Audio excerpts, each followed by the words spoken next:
Women's Fashions of the Civil War by Angelica Gonzalez and Katie Boothroyd. Women in Victorian society were taught from a very young age how important it was to fit in with society. Part of being known as a lady was dressing your best, and all who could afford to do so tried to attain the latest fashions and styles. Dressing like a lady was not easy and definitely not clean, because most people did not bathe on a daily basis, and washing your gown was an awful chore. Women would wear assorted pieces to keep the littlest amount of contact between their skin and their dress. These unmentionables included drawers, which were big, baggy short pants that are secured at the waist with a drawstring or waistband. Drawers were not decorated with trims, as they were intended to be washed frequently. The chemise was a type of shift worn over the drawers and under the corset. Its function was to keep the corset and the inside of the dress clean. The chemise is also a very plain garment to be washed often. Next, when dressing, you would wear a corset. The corset was used to make the lady's waist look smaller. The cliché of corsets tightened to the point of permanent injury was not common in this era. Because dresses were already specially designed to make the waist appear smaller, this practice was not needed. But not all women wore corsets. Reformed dressers, elderly women, overweight women, or those too poor to afford such a fashion garment did not. Stockings were used to preserve modesty and/or warmth. Stockings were worn just above the knee where a garter held them up. Garters were usually very plain and made of an elastic band, not the flashy type with rosettes and lace. Next, you would put on a hoop, worn to give the dress fullness, which was very desirable with the current fashion. Hoops were made from wire encased in cloth and were firm yet flexible. Working women of the time did not wear hoops to certain occupations, such as a nurse, laundress, farm wife, and especially a cook.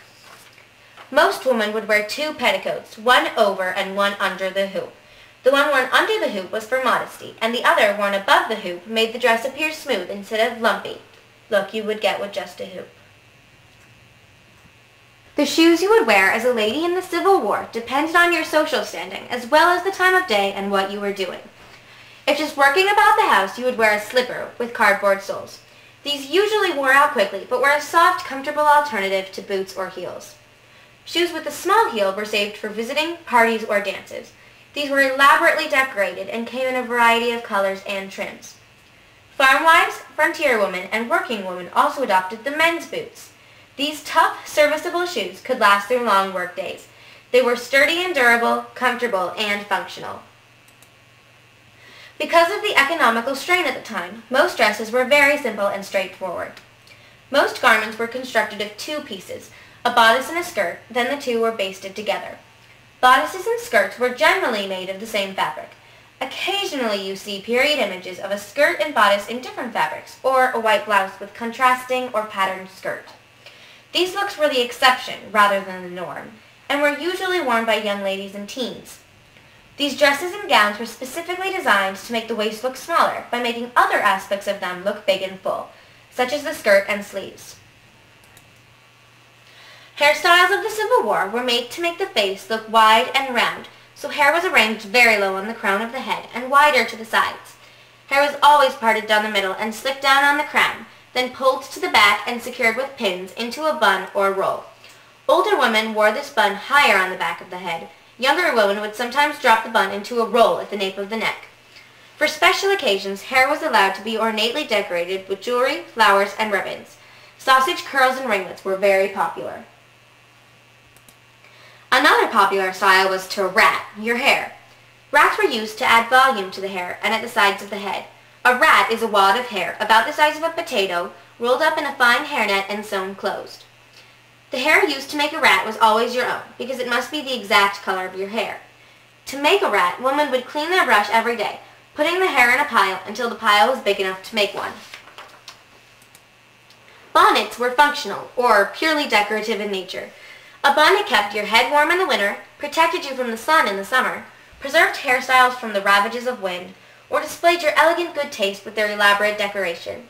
Fancy bonnets were generally held in place with long, flowing ties or ribbon so that a lovely bow could be tied under the chin and the ends would flutter down as far as the waistline.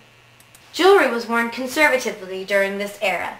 Many women, especially in the South, gave up much of their jewelry to war relief efforts and only kept back their wedding rings and a few precious heirlooms.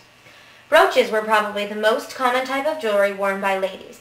Almost every photograph features a brooch pinned at the center front of the neckline. Necklaces were reserved for wear with ball gowns. The broad expanse of neck and bosom exposed by the décolleté gowns called for a bauble to distract men's eyes up from where they would focus naturally. Ear bulbs were the most common type of earring, although some did wear hoops. Bracelets were usually worn by the younger ladies and were crafted of metals, shell, wood, and hair. A popular fashion was to wear a matching one on each wrist. Dressing like a lady was not always easy, cheap, or clean. But for those willing to go through such pains and labors, you would most certainly receive your place in society. And for those who did not, well, do not expect anything less than ridicule and gossip. Dressing your part was one of the most important aspects of life during the Civil War, and certainly the hardest.